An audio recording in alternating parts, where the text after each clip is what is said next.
Buenos días a todos.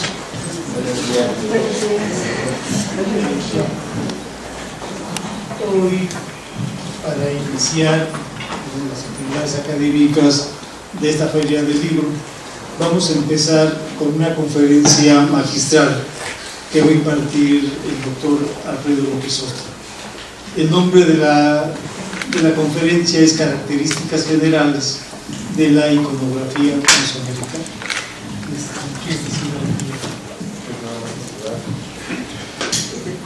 Saludar a la comunidad y celebrar que haya gente joven escuchando el día de hoy, y pues nada más, muchas felicidades, ya dije unas breves palabras allá afuera, y darle la palabra entonces, que mejor al doctor Alfredo López Ostra. Pues muy buenos días a todos. Yo agradezco tanto al coordinador de Humanidades como al director del instituto que me hayan hecho el honor de estar aquí con ustedes en esto que, sí advierto, no es una conferencia magistral, simplemente es una presentación de algunas observaciones que, a mi juicio, son convenientes, no necesarias, pero sí convenientes para entender en una forma muy general algunos aspectos de la iconografía mesoamericana.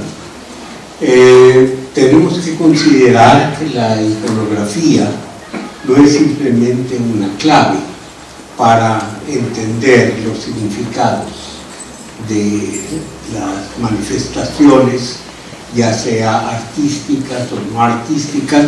Ya esa es una clasificación cultural de acuerdo con las culturas creadoras y las culturas que desde fuera las juzgan y las estudian, sino como un medio de comunicación, en primer lugar, un medio de comunicación muy importante y un medio también de registro de lo comunicado.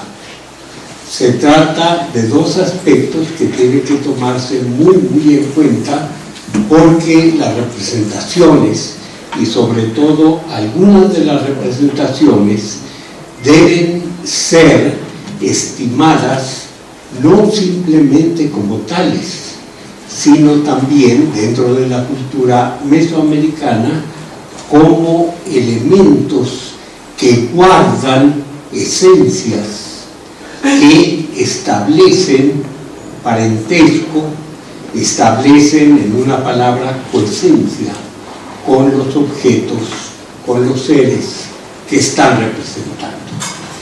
Uso la palabra coesencia, que a mi juicio es un término acuñado muy oportunamente por una investigadora que observó, estudió, trabajó mucho aquí en la región de Chiapas, llamada Esther Hermit. Ella, de origen argentino, estuvo trabajando con pueblos celtales. Tenemos de ella trabajos muy importantes como textos, y ella, cuando estudió el nahualismo entre los celtales, observó que había parte esencial en el ser que invadía otro cuerpo, que servía para complementar como una parte de la conciencia, como una parte del ser que estaba invadiendo, con el ser invadido. O sea, los dos participaban, y por eso les llamó coesencia. Explico esto. La tradición mesoamericana está llena de invasiones, totalmente llena de invasiones. No es que algunos seres maléficos, casi siempre como se imaginan, invadan a otros para causarles daño o para disfrazarse, sino que en general hay una penetración constante de elementos divinos que no pertenecen al ser invadido, pero que se alojan en él en una forma transitoria o en una forma definitiva. Pensemos que todos los seres, todas las criaturas de este mundo, todas las criaturas, tienen alma. Es una de las concepciones más firmes dentro del pensamiento mesoamericano, que implica, es una de las causas, por ejemplo, del respeto que se tiene a la naturaleza, una de tantas consecuencias de esta creencia. Esta alma es de carácter divino, o sea, son dioses que en el momento de la creación quedaron encapsulados. Y eso nos llevaría a la idea de que cada criatura, incluyendo las artificiales, las creadas por el hombre,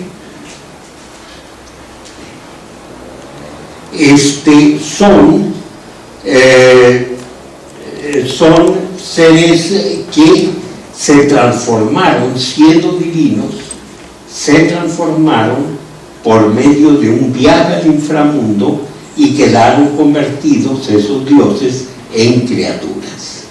Quiero hacer aquí una interrupción de la exposición porque las autoridades aquí presentes, el señor coordinador, el doctor Vital, y el señor director tienen que atender otros asuntos de esta misma reunión académica que es la Feria del Libro. Entonces interrumpo, les agradezco nuevamente mucho esta oportunidad, este honor, y me despido.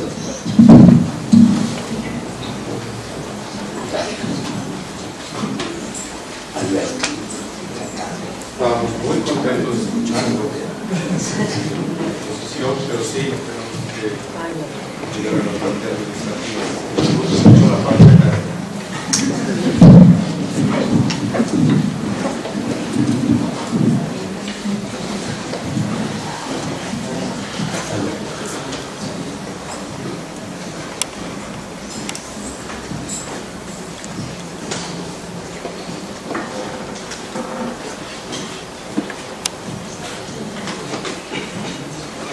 Si pensamos que cada criatura tiene una alma, nos quedamos muy cortos.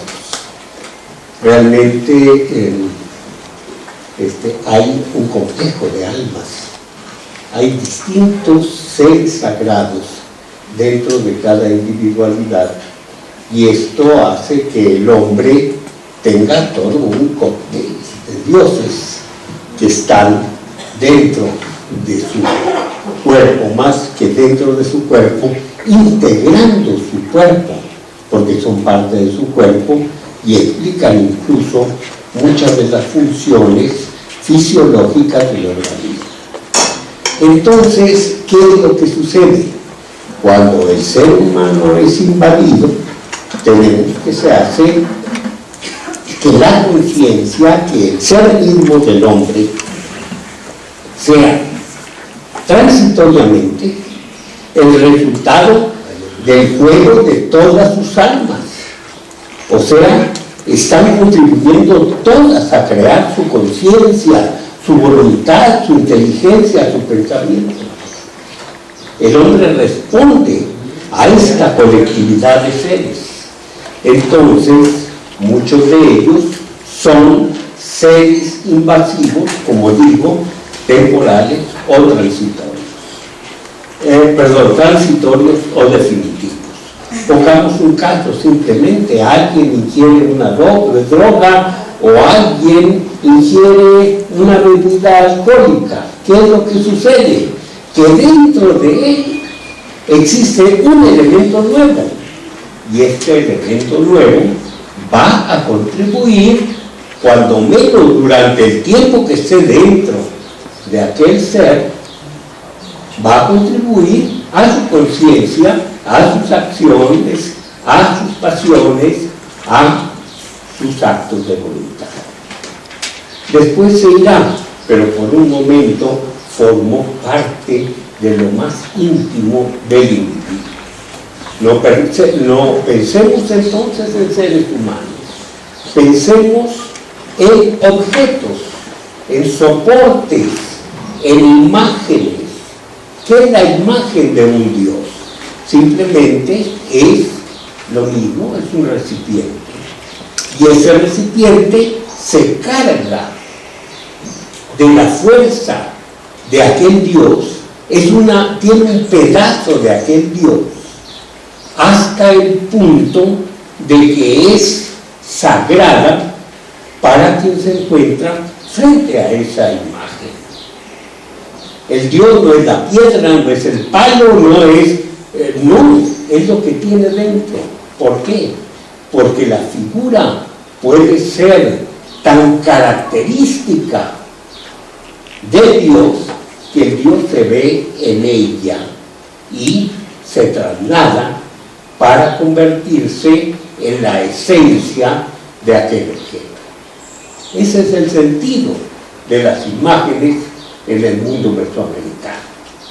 Si una imagen se rompe, puede perder su sacralidad. Tal vez quedan contagiados, los pedazos quedan contagiados por la fuerza que tuvo el Dios, pero ya el Dios no se encuentra dentro.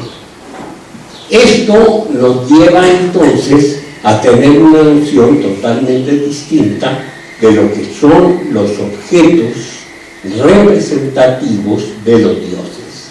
La palabra representación nos queda corta, muy corta.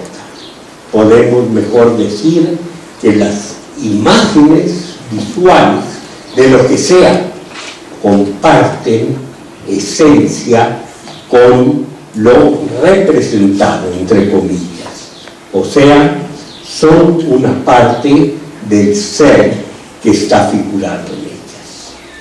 En ese sentido, tendríamos ya de entrada que ver que todos los códigos, todas las reglas, todas las modalidades de las imágenes deben ser comprendidas no bajo nuestra perspectiva de significado, sino que tenemos que observarlas tomando en cuenta, no viéndolas como un mesoamericano, pero sí tomando en cuenta de lo que pensaban de ellas los mesoamericanos.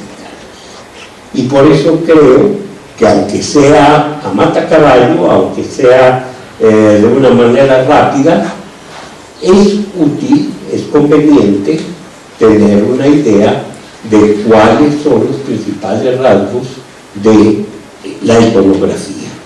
Adelante. Señalemos aquí nada más dos. Por un lado, es básicamente cosmológica. En segundo lugar, tenemos que ver que tiende a ser conceptual. Empecemos con lo cosmológico. ¿Hasta qué punto nos vamos a tropezar con una iconografía que está representando o siendo parte de procesos cósmicos? Adelante. Veamos algunos ejemplos. Esto es del Códice Borgia. ¿Qué es lo que dice esta lámina? ¿A qué se refiere esta lámina? ¿Qué esencia contiene? Es una idea totalmente compleja que no alcanzamos por más esfuerzos que hacemos. Hasta la fecha hay estudios muy importantes, pero no alcanzamos a entender esta lámina en toda su complejidad. Que vemos ahí seres anteriores a la existencia de este mundo que están actuando muy activamente, donde en cada uno de los 4 extremos del mundo son seres primarios que todavía tienen mucho de insectos, posiblemente de hormigas, de abejas, pero no son de cuerpos todavía parecidos a los que tienen las criaturas. Están actuando con un pulsón para crear el tiempo. Cada uno de ellos está señalando el símbolo de uno de los días del mes y portan sobre su espalda, cada uno de ellos, un árbol cósmico que son de 4 especies distintas, y pudiéramos seguir a darle y darle y darle, pero no vamos a entender nunca el significado total de esta lámina. Veamos otra. Pues es igualmente compleja. También estamos viendo aquí a los mismos seres primordiales. Nos están hablando de la creación del mundo, pero no entendemos totalmente el mensaje. Únicamente podemos suponer que hay elementos que nos indican cuál sería su nombre, hipotéticamente Colelectin, porque tienen algunos de ellos elementos que indican que su cabeza es curva. Seguimos hablando. Entonces, ¿qué hay con las otras representaciones en la iconografía mexicana? No hay rasgos humanos, no hay un entorno natural, no hay iconografía histórica, política, religiosa, mítica, decorativa, tal vez, pero todo está plasmado en lo que es dominante. Si se habla de hombres, se habla de hombres en el cosmos, de dioses, aún de dioses, se habla de dioses en su contexto cósmico, de política, estamos hablando de funciones cósmicas, etc. Veamos algunos ejemplos. Adelante. Esta es una imagen humana, tremendamente humana. La vida y la muerte. Sin embargo, las representaciones que existen desde épocas muy tempranas, ya los olmecas tienen representaciones en que la mitad del rostro está vivo y la mitad del rostro tiene parálisis. Esto ya nos indica que estamos hablando de una oposición binaria del cosmos. ¿A qué se refiere? Lo más probable de todo es que nos estén hablando del ciclo anual que es tan importante en la vida de los mesoamericanos. Aquí no tenemos 4 estaciones, estamos abajo, al sur, del trópico de Cáncer. Estamos en la zona tropical. Y entonces no tenemos más que 2 estaciones, nada de primavera, verano, otoño, invierno, sino simplemente aguas y secas. Dividamos el tiempo en aguas y secas porque son las que están controlando nuestra actividad laboral más importante, que es la agrícola. También para los cazadores, indudablemente, aguas y secas es fundamental. Pero para un agricultor tiene que tomar en cuenta la época de la muerte, que es la primera, y la época de la vida, que es consecuencia de la muerte. ¿Por qué? Porque vida, muerte están imaginados no como polos opuestos, sino como partes distantes, diametrales, dentro de un ciclo, de tal manera que la vida produce la muerte produce la vida. Por eso se considera como elemento primario el femenino, que crea lo masculino. Por eso se considera primario la lluvia, que crea la posibilidad de la madurez de las plantas. Entonces tenemos una época de lluvias, una época de secas, que reciben ambas el nombre cíclico respectivo de época de muerte y época de vida. Esto puede chocar con nuestras concepciones actuales, porque hasta en las bardas encontramos que el agua es vida. Bueno, eso es nuestra idea actual, pero para un mesoamericano, el mundo acuático, el mundo oscuro, el mundo que produce la vida, es precisamente el mundo de la muerte, el mundo femenino. Entonces, época de lluvias, muerte; época de secas, vida. Por eso adquiere tanta importancia esta imagen que se prolonga por los siglos, por los milenios. Aquí tenemos otro caso. No nada más es una figura humana, es una figura lúdica, es un contorsionista, dijéramos un cirquero, cuando menos así se ha interpretado desde hace mucho tiempo. Estudios más recientes, Taube, por ejemplo, Tomás Pérez Suárez, por ejemplo, nos demuestran que no, que se trata de una figura con un significado profundo de carácter cósmico. Se está equiparando al árbol cósmico, pero en el sentido cíclico. No lo podemos creer.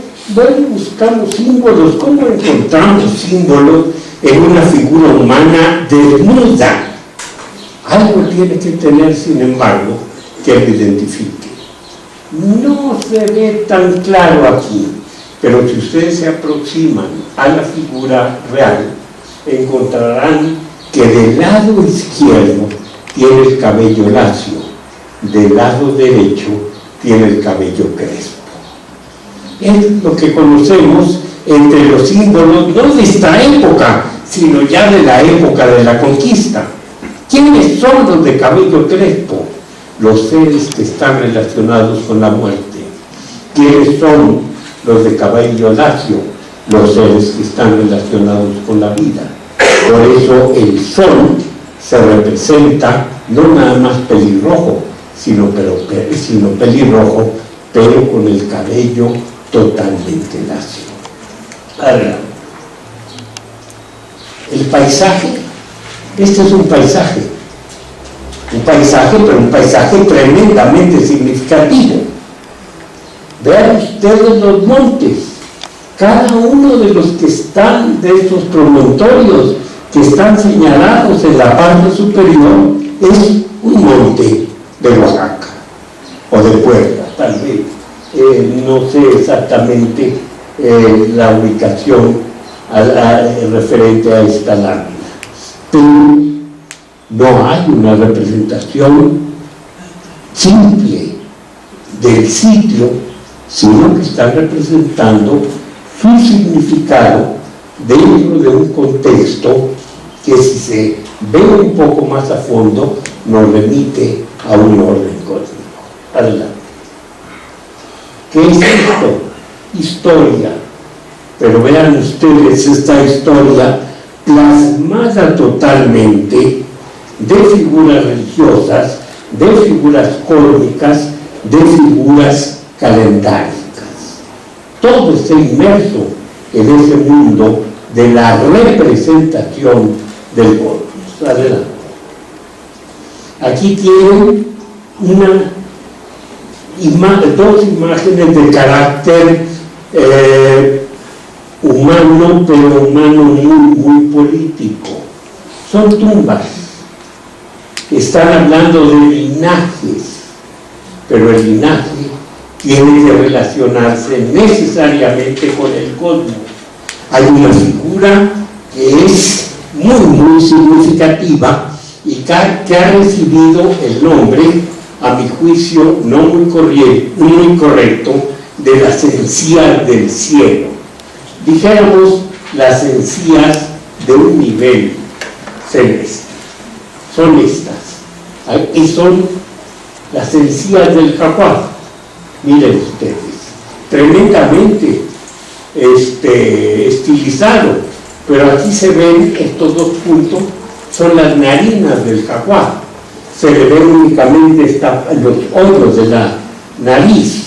Vean ustedes, estos son las comisuras, en este caso incluso en una forma bastante notable, son los dientes superiores incisivos del jaguar. Ustedes dicen, así no es la boca del jaguar, no es la fórmula dentaria que tienen los jaguares, no hay una fórmula dentaria en números nones. Bueno, pero esto también tiene un significado cósmico. Entonces, toda esta dinastía, o sea, todo el origen y fin de los señores mixtecos está vinculado precisamente a su viaje al monte sagrado, de donde salieron y a dónde regresan después de la muerte. No podemos creer simplemente, los señores que se distinguen, los señores, los reyes se mueren y se hacen dioses. No, es la parte muy importante divina que se inserta en el individuo para que ellos sean gobernantes y que cuando muere la persona retorna a su lugar de origen. Una idea totalmente distinta, vinculada con las ideas cósmicas, con el ciclo cósmico. Adelante. Otras ideas antiquísimas, aquí tenemos de los olmecas, aquí también tenemos esta imagen de los olmecas, pero aquí de los olmecas del altiplano central. La idea es exactamente lo mismo, un ser intermedio en la boca de la cueva. La cueva aquí vista de frente, aquí la cueva vista de perfil, la cueva como el gran monstruo, aquí está su ojo, aquí están nuevamente las encías del jaguar, en una representación más antigua, mucho más antigua de las que les enseñé a ustedes, pero esta representación muy estilizada ya de lo que es el monstruo abriendo sus fauces para ser dentro de ellas el escenario de los actos mundanos. ¿Qué hace este personaje? El frente está hacia el mundo, la espalda está hacia la parte del mundo de los dioses. Frente a él el ecúmeno, tras él el anecúmeno. Él es el intermediario, él es el que habla, él es también el que oye, el que sirve para conectar el mundo de las criaturas y el mundo de los dioses. Adelante. Vean ustedes la política. Vamos a encontrar en estos señores su nombre, tal vez alguna hazaña, pero todo lo demás, absolutamente todos estos trajes tan recargados, no son más que conversión de una persona en un elemento cósmico.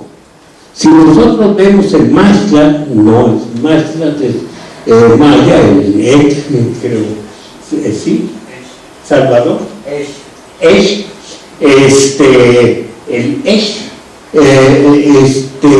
es una representación muchas veces del inframundo. Todo él es considerado algunas veces el árbol cósmico, incluso con el Mephiscoatl, o sea, la serpiente de dos cabezas que desciende por ambos lados. Todo lo que es el gran penacho, muchas veces lo que representa es la fronda precisamente del árbol cósmico. Adelante. Esto lo tenemos en otras representaciones de gobernantes. La estela de Copérnico. Adelante.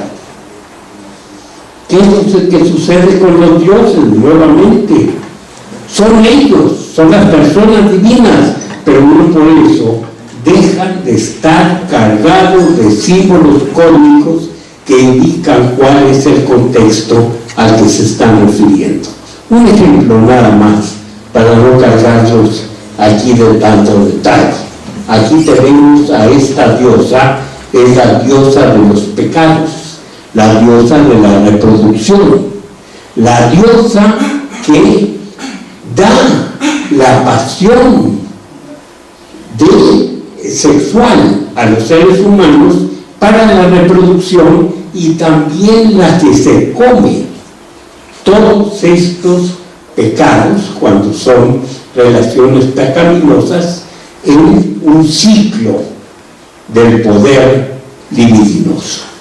¿Quién es? Tlazolteotl, la comedora de inmundicias o la diosa de las inmundicias. Pero ella opera principalmente de noche y está vinculada a los poderes que ascienden desde el mundo de la muerte cada día para ocupar el lugar que había conquistado el cielo. Es como si cada noche retrocediera el tiempo a la época original. La noche es eso. La noche es el tiempo-espacio peligroso que casi vuelve a conquistar totalmente el cielo, que había conquistado previamente el sol. ¿Cómo lo hace?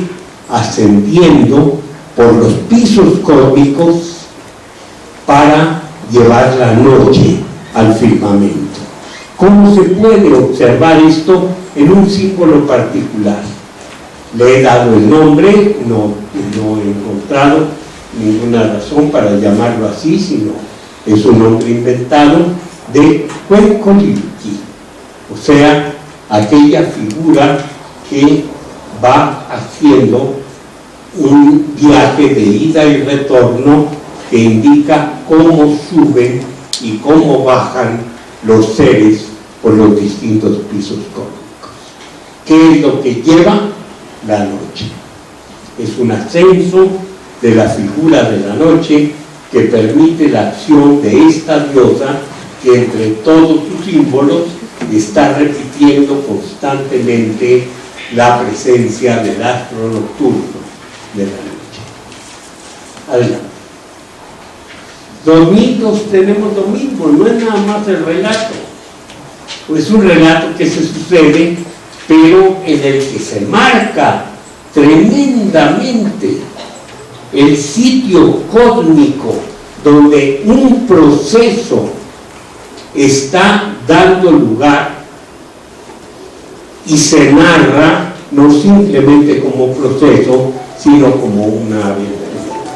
Los personajes están aquí gozosos o tristes o lúdicos, pero todos ellos cargados de los símbolos que nos dan la posibilidad de entender cuál es el sentido profundo del libro. Entonces, en los distintos campos vamos a ver que un eje, tal vez no siempre, pero casi siempre presente, es lo cósmico, más allá del sentido religioso. Adelante.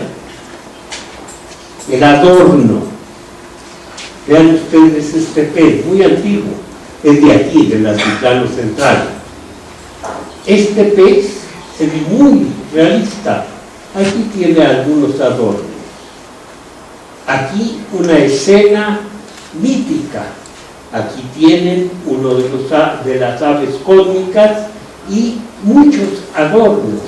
Adornos, por ejemplo, arriba de un venado que ha sido sacrificado y se encuentra en una hoguera. Y estos son, como les digo, adornos. Según la opinión de un magista, esto es lo que indica precisamente la sacralidad. Es lo que en otros glifos posteriores va a aparecer como el prefijo Q, que nos está indicando precisamente luminosidad, o más bien energía divina. Stephen Houston es el que asegura que es el que propone este significado. Adelante. Esto también ornamental, si nosotros lo analizamos, son las encías del cielo.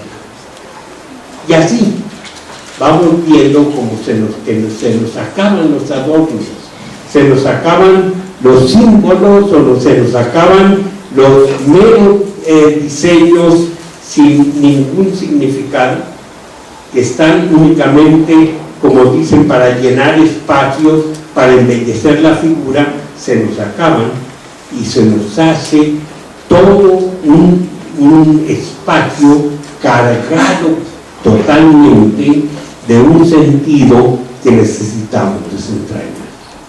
Adelante. Este básicamente cosmológico es de muy larga duración y de extensa distribución.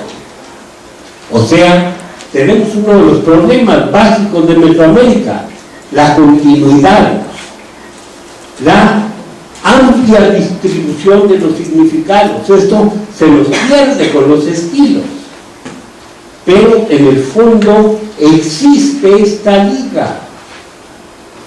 Por más que digan que no existe, que hay cortes, podemos hacer conexiones larguísimas siempre que entendamos los significados. Unos cuantos ejemplos, nada más. Aquí tienen el árbol cósmico. ¿Cómo lo representaban en el período preclásico? Está representado con la figura del cocodrilo primordial o del saurio primordial, para no entrar en detalle, que se convierte en un árbol. Todas las placas dorsales del cocodrilo se transforman en las espinas de la ceiba. Si nosotros vamos al clásico, aquí hay una representación maya. ¿Qué tenemos abajo? Lo mismo, el monstruo.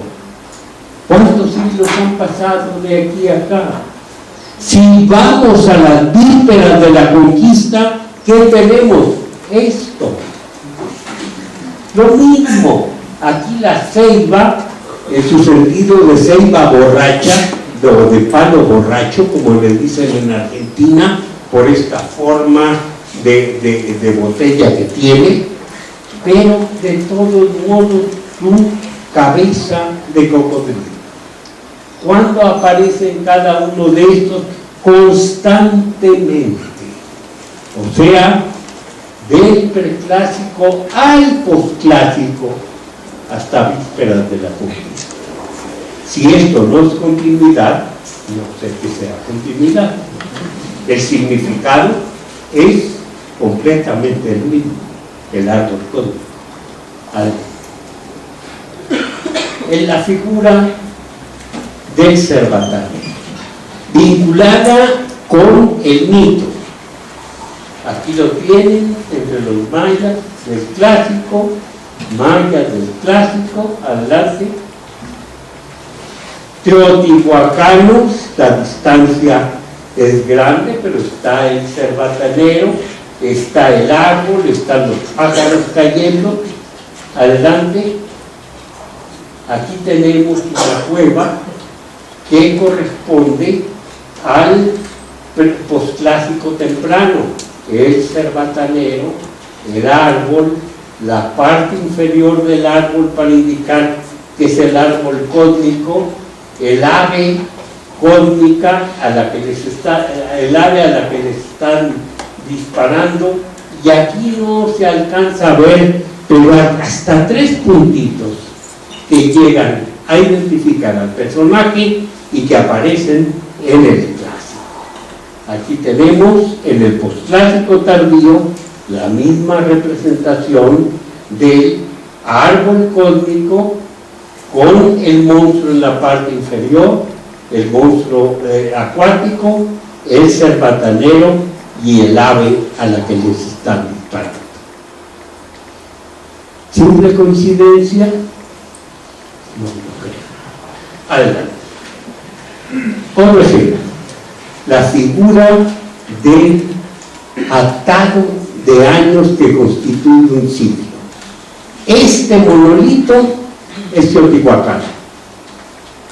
Estas representaciones que existen muchísimas en todo Teotihuacán, es el atado de los años, relacionado en este caso también con la muerte, vinculado a la muerte. Aquí tenemos el glifo del atado de los años, según Fombini. Esto vamos a encontrarlo en el posclásico. Adelante. Aquí está, posclásico tardío, mexica. Nadie puede negar que sea la misma imagen con otra ejecución, con el mismo sentido que le dieron los teotihuacanos. ¿Cuánto tiempo de distancia? Miren ustedes aquí una reconstrucción del mismo Fombini del entierro del sitio. Y un ejemplo más. Adelante. El viento. ¿Cómo se representa el viento? Con una máscara bucal alargada, con el cuerpo formando un torsal como remolino. ¿Dónde? Aquí tenemos esto del preclásico, Coapilco. Aquí tenemos esta representación que es un silbato de barro que procede de Tlapacoya, también del preclásico, aquí en el altiplano central, muy cerca aquí de la capital. Aquí tenemos en la Mixteca, ya en el posclásico, un personaje que está en torsal y que se llama precisamente Viento. Aquí tenemos en Veracruz un torsal con la cara, con la máscara alargada también de Quetzalcóatl, y aquí lo tenemos en la Ciudad de México, en las excavaciones del Metro Pino Suárez, un mono en representación de Quetzalcóatl, cuya cola es el remolino, y al mismo tiempo todo su cuerpo está torcido. ¿Hay o no hay continuidad? Y así como estos ejemplos podemos presentar. Adelante. Siguiente característica. Representa obsesivamente los elementos del aparato cósmico. Uy, se me fue el tiempo volando. Voy a tratar de ser muy breve, pero es que con la espera de las autoridades se me acabó el tiempo. Adelante. ¿Qué es lo que se representa? Los árboles cósmicos, los 5 árboles, el árbol central, el Azimuth, y su proyección hacia los 4 extremos. ¿Qué más? Adelante. El plano del mundo, de la tierra, del mundo, el plano del cielo y el plano del inframundo. La figura del cruce de las bandas que dan origen precisamente a la figura del Cuencoliuqui. Adelante. Las distintas partes del cosmos. La parte del mundo, que es la del centro, 9 pisos hacia arriba, los cielos, 9 pisos hacia abajo, el Mictlán, el mundo de la muerte, y todo sumando 22 pisos, 13 desde la superficie de la Tierra hasta arriba y 9 abajo. Eso aparece constantemente en las representaciones cósmicas. Adelante. El árbol cósmico sobre la montaña cósmica, sobre el mundo de la muerte, o sea, el eje cósmico. Esta es la gran bodega donde se guardan todos los espíritus de lo que, todas las almas de lo que va a nacer en el mundo. Arriba el árbol por donde sale precisamente el sol, y aquí por donde salen todos los beneficios de agua y fertilidad. Adelante. La explosión que lleva del árbol, del eje del mundo hacia los 4 rumbos con 4 colores, adelante. Y esto se ve desde los Olmecas, el Axiom Mundi, los 4 árboles y el árbol cósmico surgiendo en la parte superior. Las figuras de perfil que tienen esta cuña en la cabeza, y las figuras de frente también con la cuña en la cabeza, de la que sale la planta de maíz o el árbol cósmico. La boca inferior es esta, la boca superior es esta. Adelante.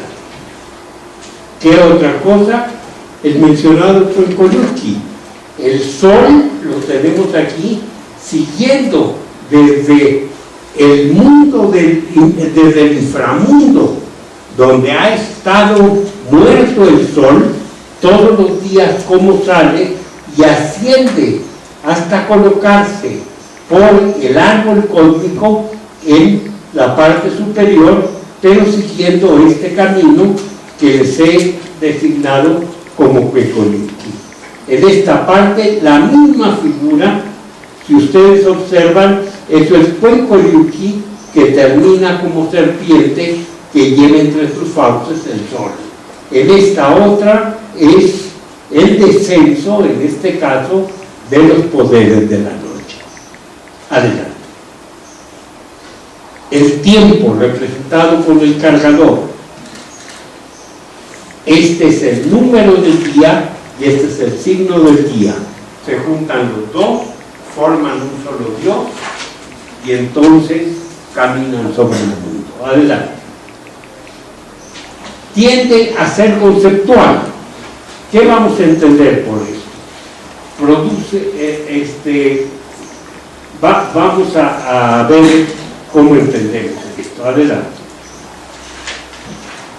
Tienen ustedes representaciones realistas o naturalistas contrapuestas a representaciones conceptuales.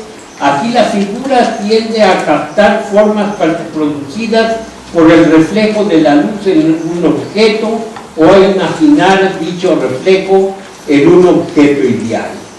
Acá tenemos, por el contrario, la figura constituye un símbolo. El símbolo puede ser una figura convencional sin conexión directa con el objeto representado, y en muchos casos intermedios que se van más hacia lo natural o hacia lo conceptual. Ejemplos, para que sea más claro, un ejemplo de la pintura cristiana. Aquí tenemos a María, pero María figurada como una joven judía con un niño recién nacido. Aquí tenemos a María, pero María como símbolo. María es refugio de pecadores, fuente de salvación, reina de los ángeles, torre de David. ¿Qué tenemos aquí? Ya María, pero convertida totalmente, esta es María, pero convertida totalmente en un símbolo. María como espejo de justicia, derivado obviamente de los cantos laurentianos de San Lorenzo, de la iglesia de San Lorenzo. Adelante. ¿Qué tenemos como conceptos? Aquí una figura aparentemente naturalista, realista. Vean ustedes la figura esgrafiada en el roble. Cada uno de estos elementos es un concepto que es el que le da valor a la figura. Adelante. Aquí tenemos otro, un anuro, una ranita. Sí, pero hay que verle la panza. El símbolo de Chalco, el centro del mundo. Siguiente. ¿Qué tenemos aquí? Un quetzal guerrero. Va portando un escudo. Sí, pero no como lo veríamos nosotros si existiera, porque como si tuviera rayos, es como si tuviéramos rayos X en los ojos. Aquí está la mano detrás del escudo sosteniendo la lanza. No es un error, es una indicación, es un concepto que no corresponde a una figura meramente natural. Adelante. Esto de ser conceptual produce una diversidad tremenda de representaciones de un mismo ser. Vamos a ver también un ejemplo, el árbol cósmico, o los árboles, los 5 árboles cósmicos. ¿Qué es lo que tenemos? Que estamos viendo no nada más la figura de un árbol, sino en cada caso estamos descubriendo la idea, el concepto que quiso imprimir el Tlahuilo, el pintor. En el primer caso, recipiente de los seres que nacerán en el mundo. La bodega, el árbol sale de la bodega. Entonces, en este caso es un árbol preñado, incluso es una ceiba borracha, como les dije yo anteriormente, pero hasta con la figura vulvar. Indica su carácter femenino con la vulva y indica su carácter preñado con esta deformación del tronco. Bueno, no es deformación, con esta forma del tronco. ¿Aquí de qué nos está hablando? El árbol sagrado, como dicen los versos, cargado de flores, pero flores de todas las clases que existen. Vean esta variedad florida. Es lo que quiso decir aquí. Aquí, ¿qué quiere decir? El que distribuye el destino, pero destino de carácter frío y destino de carácter caliente en esta de oposición de contrarios de la que se ha hablado.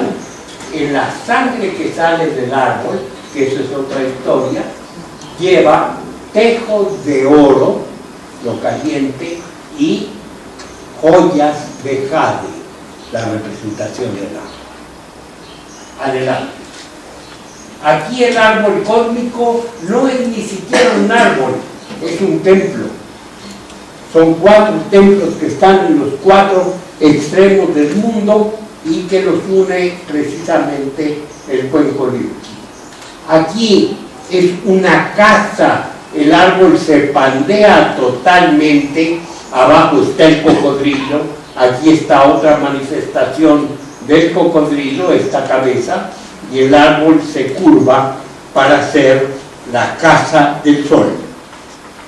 Y en este caso, maya, los árboles ni siquiera son árboles, son 4 hombres barbados, cada uno con su distintivo especial, la telaraña, el caracol menor, el caracol mayor, la concha de tortuga, que son símbolos que tienen los 4 sostenes del mundo en su calidad de seres antropomorfos. Adelante. O en forma de abejas, o con elementos de abejas. Aquí lo que nos interesa es que el inframundo y el cielo están conectados por 2 bandas que giran, una baja, otra sube en dorsal.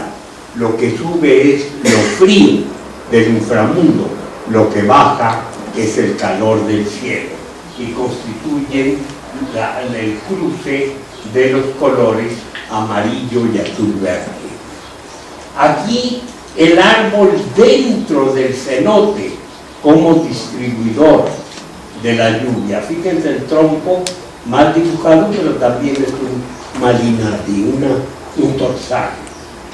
Aquí el árbol surge del centro del mundo, este es el árbol central. Como lo sabemos, está surgiendo del símbolo de Chalco. Este es un grabado de aquí del rumbo del aeropuerto. Un grabado, dijéramos, de los últimos tiempos, mexica. En este caso, tenemos el árbol como camino del sol.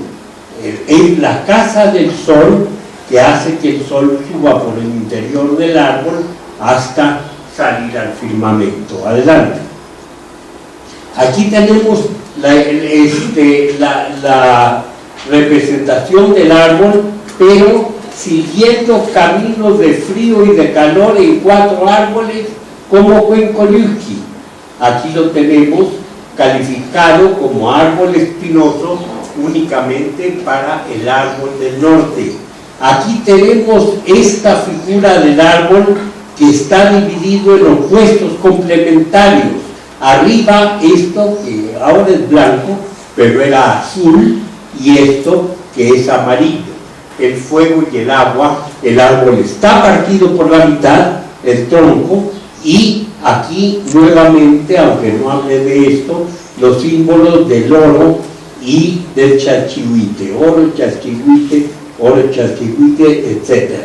Y en el centro, el pez, que simboliza las almas de los seres que todavía no surgen al mundo.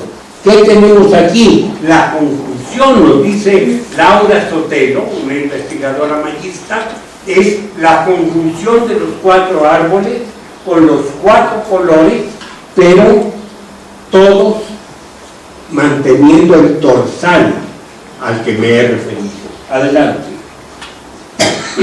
En fin, muchas maneras de representar un solo ser, no por su figura estrictamente, sino por los atributos de ese ser que está resaltando el Tlacuiche. Esto hace que se posea un fuerte teratomorfismo. Adelante. Vean ustedes estas figuras muy antiguas, olmecas. ¿Qué son? ¿Qué animal es? Hay tratados que están discutiendo si se trata de jaguar o se trata de serpiente. No, es absurdo esa discusión. Son seres combinados, porque de lo que se trata es precisamente de reflejar un concepto. ¿Y cómo se escribe ese concepto? ¿Cómo se dice ese concepto? Formando las imágenes con representaciones de distintos seres que, a final de cuentas, nos crean un ser de carácter combinado, monstruoso, inexistente. Aquí lo tenemos. Humano, jaguaresco, mira, ambos. ¿Qué tenemos aquí? Tirando más a la forma animal. ¿Qué tenemos aquí? Bueno, es muy jaguaresco, pero son colmillos hendidos como las serpientes. Cada uno de esos elementos tiene un significado, y el conjunto de la imagen es un concepto, no es la representación de ningún ser especial. Y esto lleva precisamente a representar los elementos cósmicos como si fueran seres monstruosos. Adelante. A esto llegamos, a las fauces, de las que ya he hablado, con las narinas estilizadas, con los colmillos torcidos, con los incisivos, en este caso nada más 2, aquí ya muy geometrizado, aquí también ya muy geometrizado, pero es lo mismo, es las fauces abiertas del jaguar, y dentro se están dando los acontecimientos mundanos o divinos. Adelante. Y esto nos produce monstruos. Aquí tenemos esto que parece anuro, esto, un anuro de una época, ambos del preclásico tardío y del clásico respectivamente. Fíjense ustedes el parecido, incluso daría la idea primaria de que es la misma época, son siglos de distancia adelante, y hasta llegar a estas construcciones en que el monte sagrado es toda una combinación que crea lo que se ha llamado el monstruo de la tierra. Pues el monstruo en el sentido de combinación de atributos.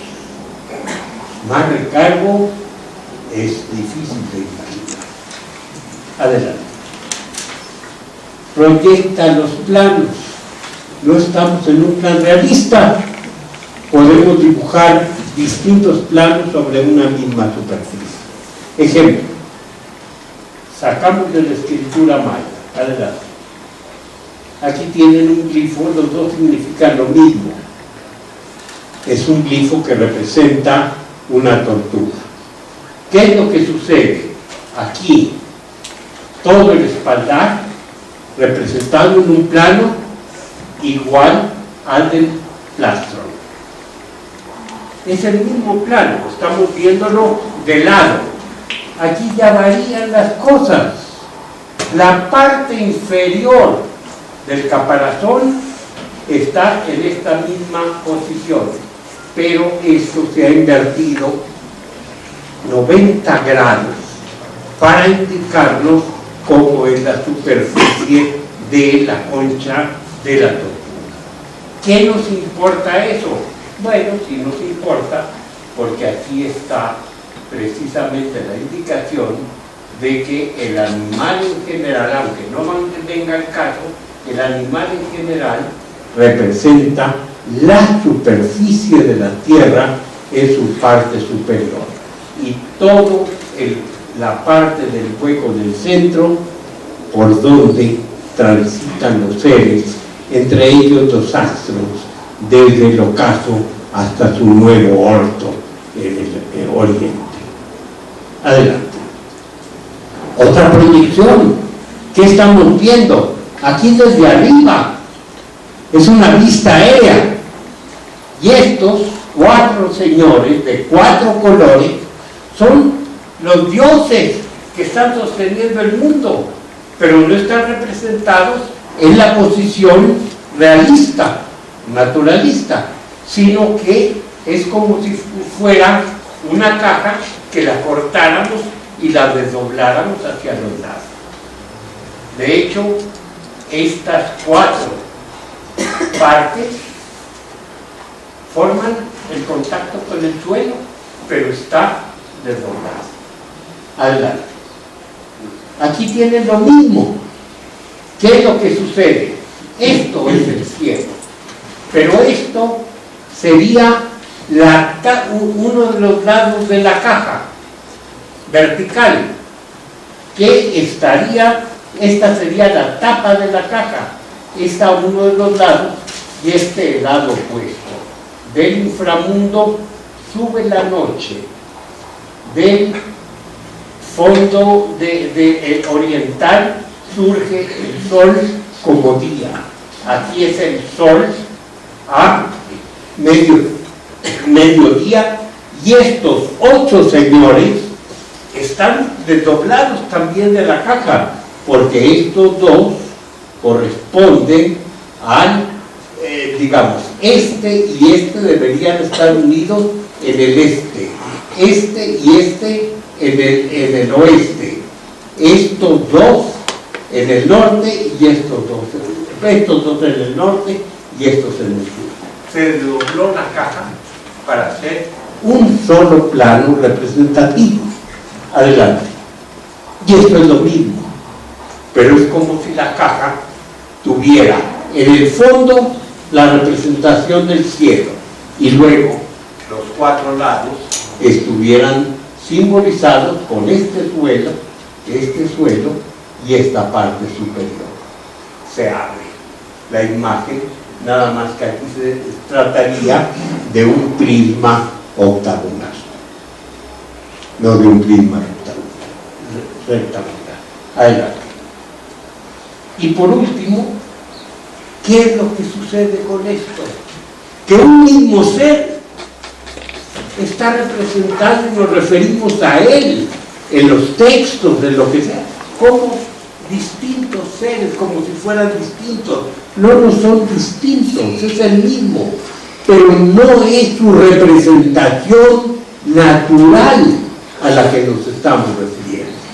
Y en este caso podemos ver la figura del cocodrilo, que tanto hemos visto, la figura de Cipactli. Es simplemente Cipactli. Si uno lee las fuentes escritas, hablan también de un pez. Veamos estas representaciones. ¿Qué es esto? Esto está aquí en Xochimilco, en Santa Cruz Acatixca, perdón. ¿Qué es? Es un pez sierra. Vean ustedes la trompa hacia atrás, con todos los bordes dentales. No es un cocodrilo. ¿Qué es este? Un cocodrilo. Como existe montones de representaciones. ¿Qué es este? Maya. Es una serpiente, vean ustedes. La cara se anota cuál es, pero todo el cuerpo. Para que no quede duda, aquí está el símbolo de su día, el día Inish, que corresponde al día cocodrilo en el calendario del altiplano. Y estos dos animales no son ni cocodrilos, ni peces, ni serpientes, son lo que les llamamos camaleones de la Virgen. Muy comunes, porque son animalitos inofensivos, pero totalmente cubiertos de espinas. Entonces, aquí lo tenemos en un códice mixteco, poblano estilo poblano tlaxcalteca, y aquí lo tenemos en una representación mexica. ¿Cuál es el detalle? Nada más que aquí la cabeza está para abajo, pero está todo el cuerpo lleno de sus espinas y está dividido en 2 partes, como vemos la división que es tan frecuente con Cipactli cuando es el árbol. Total, ¿qué es Cipactli? ¿Cocodrilo? Sí. También pez, también serpiente. ¿Qué es lo que vale?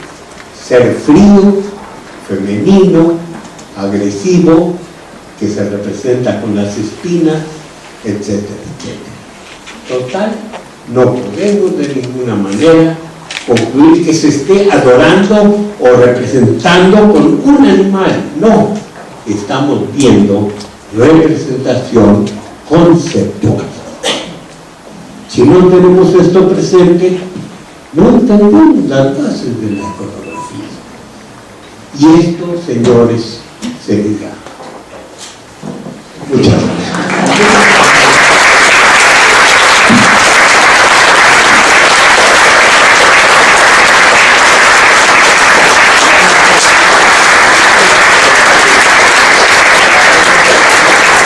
Creo que me he extendido mucho, no por mi voluntad,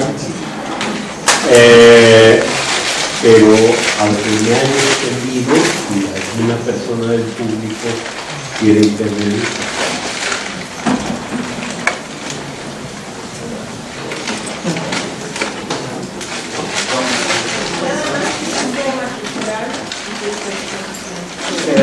Almadelia, gracias, yo sé que tú estás aquí como compañera, pero tu opinión. Sí. La representación de la mesa en Tabasco. Sí.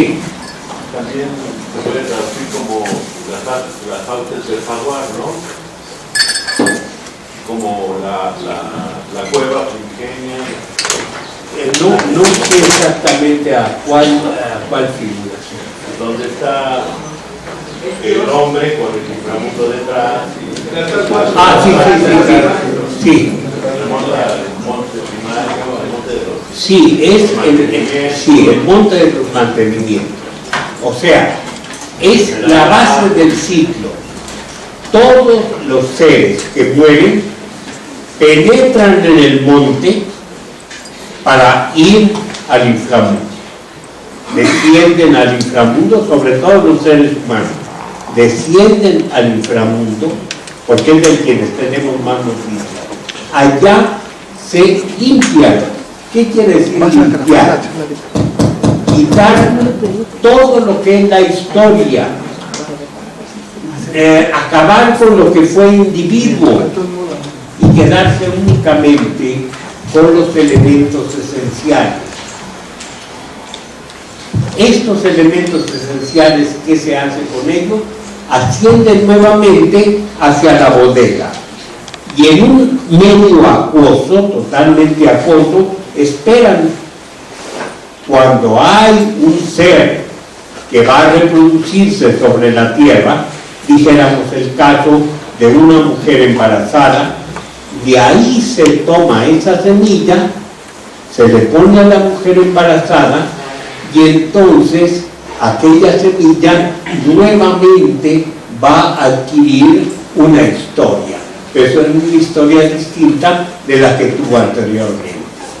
Por eso tenemos que el contenido del monte sagrado, que iconográficamente muchas veces se representa como peces, seres acuáticos, reciben el nombre actual en las comunidades indígenas o de semillas o de corazones, entendiendo corazón como esencia, como centro, o de semillas corazones. Es el mismo caso de Quetzalcóatl, ¿no? Que no lo mencionó usted, pero igual Quetzalcóatl tiene labio bífico como, ¿sí? como un jaguar. Exacto. Colmillos de cocodrilo, porque las serpientes solo tienen dos. Sí, está combinado, es un ser combinado. Posiblemente Quetzalcóatl sea una representación de un ave lacustre, dijéramos, la parte principal, un ave lacustre que no tiene grasa sobre las plumas de su cuerpo, entonces cuando nada con el cuerpo debajo del agua y saca nada más un largo cuello, parece una serpiente que va a nadar. Así es. Sí. Buenos días. Buenos días. Alfredo, usted comentaba que está trabajando, bueno, más bien la pregunta está encaminada, ¿dónde podemos consultar sobre el Cuencoliuqui? El Cuencoliuqui. Sí. El Cuencoliuqui, hay dos lugares donde me he referido a él. Muy brevemente, en Antropología Mexicana, número 69. Pero arqueología, la revista Arqueología Mexicana de los números especiales, número 69. Y la segunda es un artículo que apareció el mes pasado en Estudios de Cultura Náhuatl, número 52. Muchísimas gracias. Sí, Aldo. Este es el grifo de casa, que se llama Sí, Cali, sí. No sé si pueden ver. ¿Puedes hablar un poco sobre eso? Porque el rojo y es una casa privada o una casa pública. Sí, simplemente indica casa, en el sentido de algo que sirve para contener algo en su interior. El nombre de Cali, por ejemplo, si le decimos en agua, significa tanto casa como caja. Es lo mismo, la misma palabra. Y si le ponemos agua, a Cali sería canoa, o sea, un recipiente. Esto se ha usado como símbolo para el occidente. ¿Por qué? Porque es el lugar donde entran los astros ya muertos.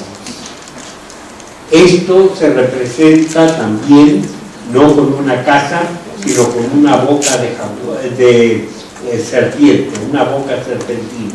O sea, entran a las vísceras de otro ser.